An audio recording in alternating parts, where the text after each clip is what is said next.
Hi, everybody. Tom Sykes, the Royalist here with the mighty, the one, the only Paula Froelich. Hooray! We're twinning today, Tom. Great minds think alike with orange umber. An ochre color, if you will. So, loads of news in Prince Andrew. Prince Andrew news. Very much a sense that the net is closing in. Gordon Brown, former Prime Minister, and the kind of great moralist, I suppose, of New Labour, the great sort of moral figure of New Labour, called for the police to investigate 90 flights landing at Stansted at the weekend. And guess what? Today, Essex Police announcing today that they are reviewing those flights, that they are assessing the allegations that women were trafficked for sex on Jeffrey Epstein's private jets into and out of Britain, and that they are, because they cover Stansted Airport, they're looking at flight records, emails, they're requesting more unredacted emails from the US authorities. I just get this feeling tonight, Paula, that it is now really, really serious for Andrew, and that a proper police investigation feels a way off. Tell me what you were seeing in America. You were saying about this making waves on your side of the Atlantic tonight as well. This is big. I mean, the Wall Street Journal did a huge piece today linking Andrew to all sorts of shady business, including sending international trade deals through Epstein so he is aware and his friends could check it out. And also noting that, listen, you guys had a guy in Parliament who was in the Epstein files, and the next day, boom, boom, boom, knock on the door. The police are looking. So why aren't they doing this with Andrew? Because again, as much as the royal family may want to protect him, or I'm sorry, protect themselves, because this is really what this is about. I think at this point they think Andrew could just go away happily and they would, never think of him again except for in their nightmares. But the issue is more, this could really actually, I think, bring down the monarchy as we know it. And frankly, I think William wants to have a different monarchy, whereas Charles wants to continue. But I don't see how Charles can continue right now because it is getting such massive international pressure, international attention. Andrew will never come and go in front of our Congress. He just won't. I've been told by many sources, absolutely not. He will never appear in Congress, and he will never come to the US again for fear of being arrested or questioned. And I don't understand how Charles thinks he's going to get out of this. Charles did give money for the Virginia Giuffre settlement. So that's a huge, huge deal. Yeah, absolutely. Paula, your internet is way better than mine tonight, so I'm going to let you do most of the talking. Oh, no. For you guys out there, I'm so sorry. Your internet's fine now, so you chat along, Tomo. Okay, great. Well, I think I definitely get the feeling. I think from the moment that Peter Mandelson was formally investigated by the police, and the police were seen taking boxes out of his house, I felt from that moment, I've said repeatedly, that I thought they were going to get him on the information sharing. I am actually, I have to say, very surprised that Essex Police want to reopen the sex trafficking thing, but I think it's definitely Gordon Brown's input, very, very influential voice. As I said, the sort of moral heft of the Labour Party. Do you think by the way, I'm going to add the only moral heft left, considering Keir Starmer, the PM right now, hired Mandelson, even though people in his party told him not to, and he was aware of Mandelson's ties to Epstein and close contact. But then also, I mean, another bizarre development, Hillary Clinton saying that Andrew should come and testify. Oh, yes. Well, here's the deal about the Clintons. God bless them. They'll throw everyone and anyone under the bus just to get the heat off their own backs. All right. So Hillary and Bill have agreed to finally testify. They got a lot of flack when they were like, just ignored it. Congress subpoenaed them. They're like, bah. Next, Hillary flew off to Saudi Arabia to go speak about real estate, AKA collect a seven-figure check. Bill did whatever Bill does, wink, on his own in private, wink. And now that they're going up, of course, they want everyone to testify because they want their stuff to be buried.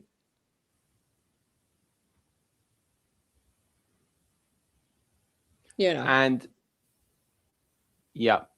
And there's going to be, I suppose that if this does get to the stage of Andrew talking to the police, I mean, there's going to be a lot of pressure on him, isn't there, to plead guilty, because otherwise you've got this whole Paul Burrell problem where he can just say, well, I confided in the king. I told the king what was going on. He's the head of state and he didn't seem to have a problem with it. So, I mean, like if Andrew gets arrested, it gets to court and he doesn't plead guilty, it's a massive nightmare, isn't it? I mean, as bad as it is for him to be in court, if he fights this, it's a proper disaster for the monarchy. Oh, yeah. But, he's got nothing left to lose at this point. And also, let's point out that Andrew also thinks he did nothing wrong. In his bizarre little mind, he thinks that his friend Epstein just had some girls to go meet with him. And oh my God, he's going to set me up with yet another hottie who looks a certain way and may or may not have some sort of Russian accent. And so, he's so entitled. He thinks that, of course, it's absolutely natural that people just fly in girls to meet him for 1 or 2 nights. And then, of course, he thinks he was so generous by letting them sit on a throne or showing them around the palace after. And of course, he thinks he was so generous by actually having sex with them, because I'm sure that was earth-shattering in a horrific way. So, I mean, Andrew still to this day thinks he has done nothing wrong. He is also insanely furious that he feels Charles has let him out to dry, that everyone is picking on him. And, at this point, you're just kind of like, dude, I know you never really went to school, but you need to sit down, read some books, and just listen to people and maybe read a law book for a hot second. That's too much. Maybe talk to a professor of law or a solicitor, and they can explain to you why what you did was so gosh darn bad. Now, the other problem is no matter what comes out of Andrew's mouth, we know he's a big fat liar, because lie once, lie twice, all of a sudden you are an inveterate liar. He lied to the BBC about the Pizza Express in Woking. He lied to the public by saying he cut off all contact with Andrew. And that one time he was seen walking in Central Park was only because he wanted to tell him in person, like a real man, that they couldn't be friends anymore. Now we know that is absolutely not true with that dropping of the Epstein files. Not only was he not saying goodbye, he was having the time of his damn life. He and 2 royal bodyguards were staying at Epstein's place. They stayed longer than they told anyone, and they partied it up. So, yeah, he in a pickle. The biggest pickle, though, is Charles, because at this point, what more? Actually, this is a question for you, Tom. What more could Charles do besides either step down or say he's going to have a co-monarchy like his mom did with him, with William? Well, that obviously would be one solution, right? If this really gets to the level of Andrew being hauled up to court, being imprisoned, all those kinds of things happening, and it is revealed that Charles was complicit in it, in the cover-up, which of course a lot of people clearly suspect that he was. We know he was, because he paid off Virginia Giuffre. He was all over that payment. It's hard to see really how his position continues to be tenable, isn't it? Yeah, it's insane. And also beyond the payment, the other thing is, for a long time, his mother only died a couple years ago, and Andrew was still entertaining women in the palace. So it's very hard to see how his mother, Queen Elizabeth, would have gotten reports, which we now know she did, and Charles didn't. It's kind of like, I'm going to call horse dawdle on all of this. Bologna skins, done.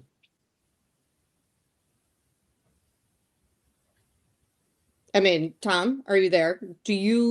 What do you think about, Charles knowing that Andrew was having people in and out of the palace? I think that it's going to be very hard for Charles, whatever he knew or didn't know. He obviously was across the payment to Virginia Giuffre, and that was obviously to silence her. Like, I don't know how much people really know about other people's sex lives, about their brothers' sex lives, their children's sex lives. And I think that abusers are typically quite good at keeping their secrets. So But I they don't definitely know knew that about that's women coming in and out. speculation. But what we do know is that he was all across the silencing, gagging order of Virginia Giuffre. I mean, that is just a fact. Yeah. But I also think, frankly, we do know that Charles knew that Andrew was having women come in and out, and that the guards or the security was complaining to people that it wasn't secure, and that women were coming, they were going, all this random stuff. So, I think that's something to look into. And I think he's in trouble, dude. I definitely think that there is a real sense that the net is tightening in the UK. Everybody that I'm speaking to, or that everybody that I am hearing, other journalists, sources within the palace, everybody seems to be agreed that this is only heading in one direction, and it's going to end with his arrest. I mean, can you imagine a Prince Andrew mugshot? That's what you need to get Ben to do, is mock up an Andrew mugshot, and then mock up a milk carton container with Fergie's face on it. Where in the world is Fergie? I mean, it's just ridiculous at this point. I think William must be banging his head against the wall. I am surprised he doesn't have bruises on it by this point. And also, there was also these reports in the Daily Mail about, Catherine being really skeptical of Beatrice and Eugenie. There needs to be a full sweep at this point, because, Catherine was always kind of like, hey, Eugenie, why are you still talking to Harry and Meghan? Come on. Like, they've done major damage. And then, of course, she's always kind of looked at Beatrice and Eugenie askance and been like, I think you guys might be a little dodgy too, which I find deliciously ironic, because in the beginning, when Catherine was just a nobody, when she was Kate, and they were all like, oh my God, she's not even aristocratic. And they all made a big deal out of it. Well, it turns out the regular people have way more morals and moral judgment than, I don't know, the aristocrats at this point. Of course, I think you're an aristocrat, Tom, so you might have a bit of a different opinion. And I might add, there are always some differences. You are an exception. You're an extremely moral, upstanding, lovely man. And I think William might be an exception as well. Paul is teasing me. There's also, okay, so the Andrew thing, it's also really interesting, because I think it's super interesting to people in England, the people who follow the story quite closely. But I definitely perceive that, like, for people who aren't massively into the story, it's kind of getting a bit incremental. Like, people like, the guy's a pedophile, just arrest him already. Do you know what I mean? TikTok. I think the more TikTok, there's a bigger problem of just the erosion of all sense of respect for the monarchy. Poor William. Well, that is the biggest problem, isn't it? So there's a couple of other stories today. Now, very kind viewers, tell me if I break up, I'm going to hand this over to Paula, but I don't know if she's necessarily been keeping a beady eye on my Substack today. I am, because I moved my thing. Go on. Did you see the one about William saying the dog bowl fight wasn't true? Yes. Also, let's be clear. Not only is William like, yeah, that's not true, and also thanks for saying I'm a rage machine, but you know, Harry's told things. Harry's recollections have varied a lot in the past, if you will. Not only did the Queen mention that his recollections were varying, but you know, he's always blamed everyone else for anything he's ever done. The Nazi uniform, oh, well, wait a minute, Catherine told me to do it, so I did, you know, and they're like, wait, what? And there are many instances in which Harry's recollections have varied to make Harry look like a victim. So I'm going to do my Harry impression now, Paula. Oh. So I'm going to read a paragraph Okay.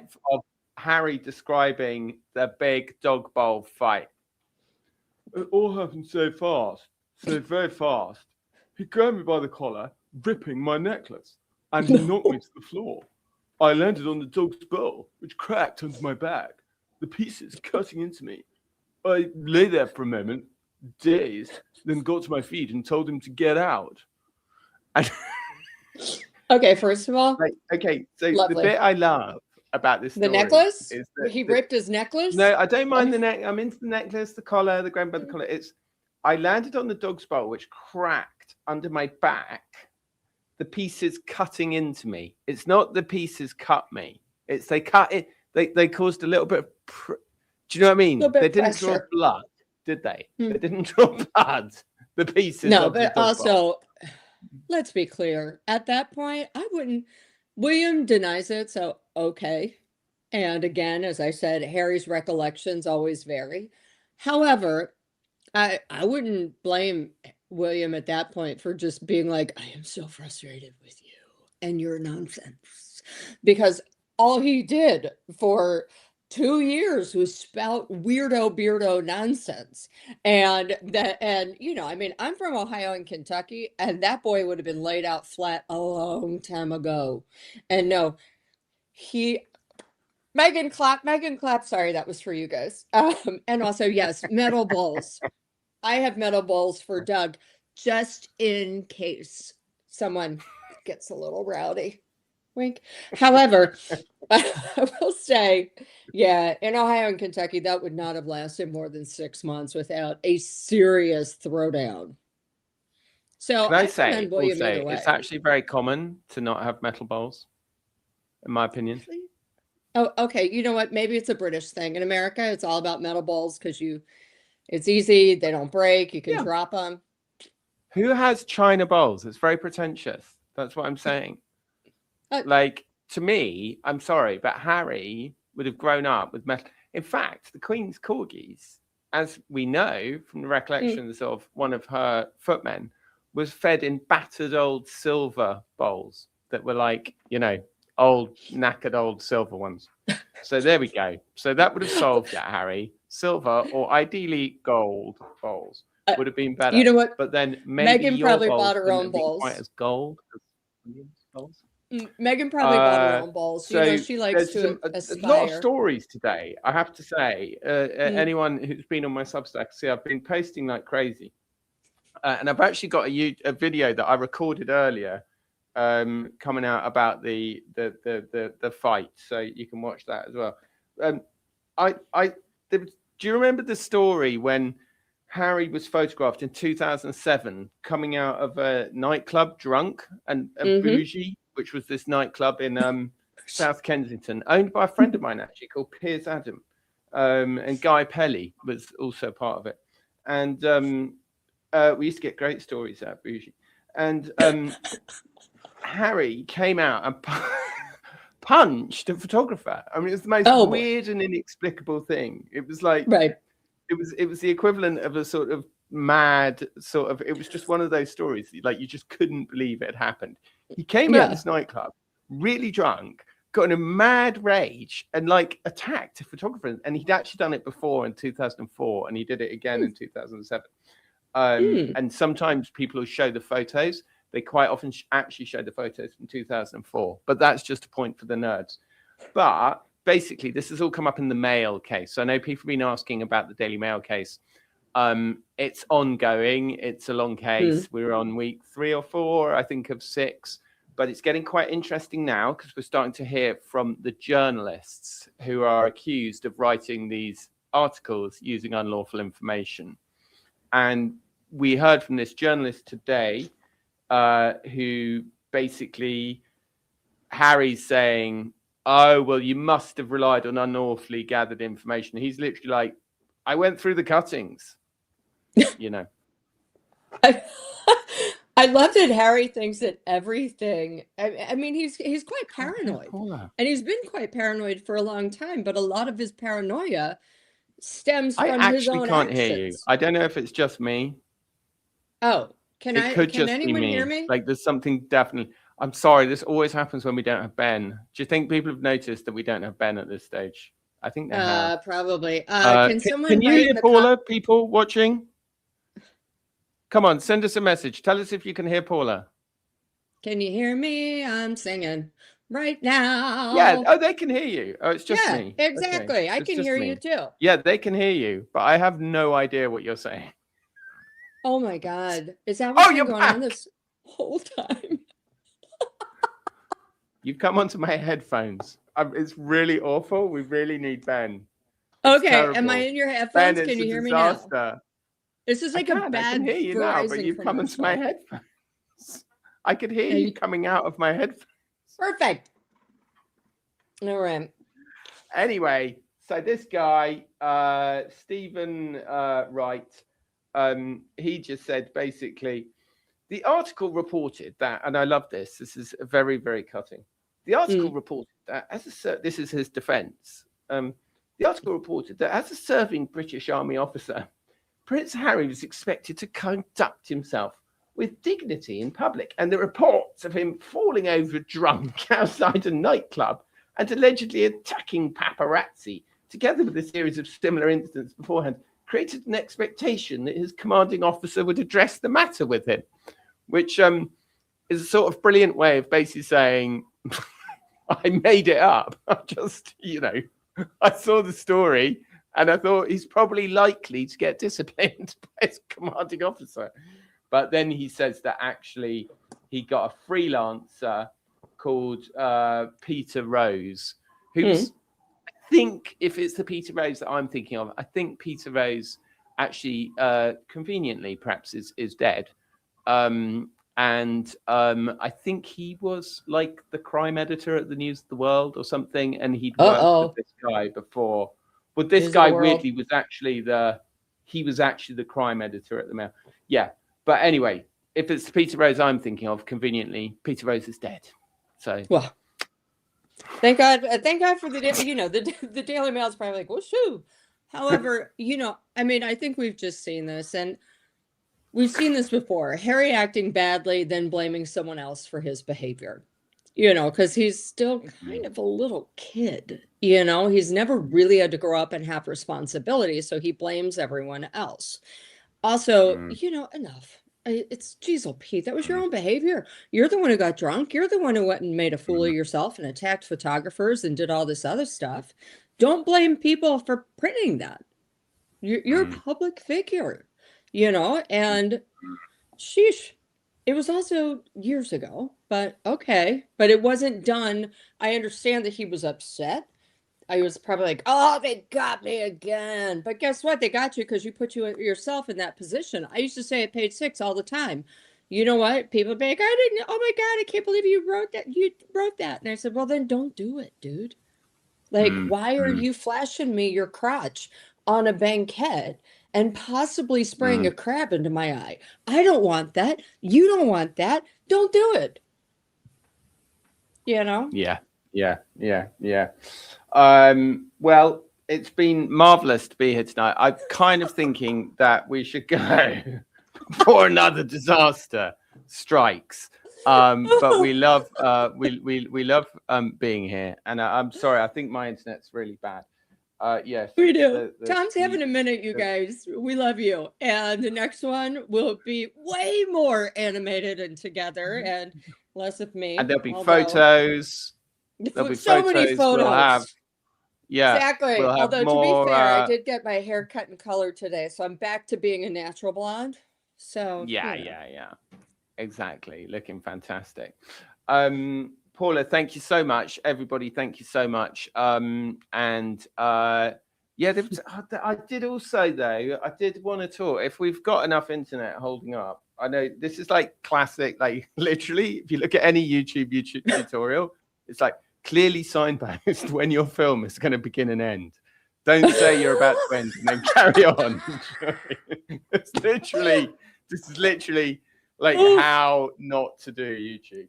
I love that Ireland is basically like West Africa with its internet. Like, what you guys are like, hello. Yeah. We're all on Elon Musk. If Elon Musk decides to have a cage fight with fucking Mark Zuckerberg, we're all finished because there'll be no internet at all. I love it, actually. But so there was this other amazing story saying that William thinks Harry is paranoid. Did you see that one? He is. And it's but but I will also say, it's like my Aunt Dee used to say, just because you're paranoid don't mean they're not after you. And they are after him. But also don't put yourself in a lousy position, bucko. That's all I got to say about that. I got a massive bollocking from our viewers last time. I criticized Aunt Dee's hokey Ohio wisdom. So I'm going to say nothing other than, good old Aunt Dee. She's literally an angel. She died a couple years ago. Oh, okay. Hello, Aunt Dee.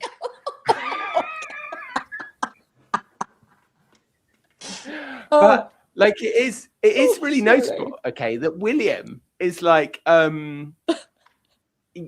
brief. Okay, so this Russell Myers book, right? So Russell Myers at Daily Mirror, right? Full Royal Rotor, blah blah blah. But a very good reporter. Has had his fair share of exclusives, been doing the job a long time, knows what he's talking about, etc. But it's very interesting that this book, and we're not going to see the full thing for another week or two, but it's looking very like the official unofficial biography of William and Kate. It's looking very heavily briefed by Kensington Palace, and it's interesting that they're using words like paranoid, that suggest mental illness, which refers back, I think, quite sneakily to Harry's interview with Bryony Gordon on that podcast when he said my life was in chaos, and he actually referred to the thing we were talking about earlier when he was falling out of the nightclub. And I don't think he mentioned punching the photographer, but he did say something about falling out of nightclubs and drinking too much and blah blah blah blah blah. And I think that actually, if you look at William saying Harry's paranoid, I mean, obviously there's a PR angle to it, right? But at the same time, William knows that his brother has had mental health struggles in the past. And he's just like sitting there going, fuck, here we go again, Yeah. You're not kidding. The other thing is that a lot of people tend to forget that Harry and William started a charity for mental health, and it was really kind of groundbreaking at the time, because over in the UK they didn't really talk about therapy. They didn't really talk about going to see a shrink or whatever. In the US it's now norm. It's been the norm for about 10 years and 15 years. But here's the deal. Not in the UK. So they started that together, talking about going to therapy and doing all this stuff. So it's really interesting the route that Harry has gone, especially when he was with Meghan and she goes, I was suicidal. Nobody offered me help. And you're like, did you talk to your husband who started this charity? Or he's now in California where I don't know if he's getting therapy. He doesn't seem like it. It seems like he's just kind of gone down a rabbit hole. Although, to be fair, I will say a lot of therapists in LA in that area are kind of star effers, right? Like a friend of mine was married to an Oscar-winning producer, and they were in marriage counseling. And every time they went to counseling, the therapist would always look at her husband and go, "God, you're so right. You are so brilliant." And after 6 months, then try to give her husband a script. So, it's all kind of one of those things. Like, they're not kind of real therapists in LA right now. And I think William is frustrated. I think he's concerned, but it's also kind of like, enough already. Yeah, no, I would totally agree. And I think that, I do think that the drugs thing is relevant. You see, I've just put up a few of those comments, and I think that definitely the story is that they both were as bad as each other. William and Harry, they were both as bad as each other at the Rattleboat Inn, blah, blah, blah, when they were kids, and they were both smoking weed, and that Harry kind of got blamed for it because William had to be kept clean and pure and blah, blah, blah, blah, blah. But I think there is no doubt. Well, it's not even a question, because Harry's talked about in all these interviews, talking about, like really crazy, like, stuff to say, like, when you're a public figure, to say really publicly, I think it's a great idea to do ayahuasca. I mean, I'm like, for fuck's sake, sorry. I'm like, for goodness sake, like, it's not, I'm sure it is for some people, but it's really not for everyone. And it's not for Harry to be like, oh yeah, let's all go and take peyote buttons in the desert with Jim Morrison. I mean, it's mental. It is mental. It's absolutely mental. And I think that, he looked like the other day when he was giving that talk, and he was like nearly bursting into tears and stuff. And, it was crazy. It was crazy. No, marijuana is not legal in Britain. No. It's legal in the States. I take a gummy every night to sleep. Doesn't make me paranoid. It makes me have nice dreams. But I also understand that, yes, it can make you paranoid. I don't take one every night, let's be honest, but I take it a lot. But it's legal, so that's okay. However, I think if you're having the issues that Harry might be having, you might want to think about some other ways to deal with it. But again, here's the problem. He's like navel gazing. His entire life has turned into a navel gazer. Imagine, what does he do all day? He does not have a job. Okay. It's not like he's raising those kids. The kids are also in school, so they're out of the house. He's hanging out with his bodyguards, aka friends. He doesn't really have any local friends. The ones that he has are like the polo players, but they're off poloing. And, I just think he spends a lot of time looking online and going down rabbit holes. And I don't think that that's healthy. I think at this point, it would be healthier for Harry to go be a checkout clerk at Dwayne Reed, just for the simple fact that it would give him something to do from 9 to 5. People would give a crap if he showed up every day, and he would actually be like, I earned this cash. I agree. It's been wonderful to be here. And with that, we really are going to end.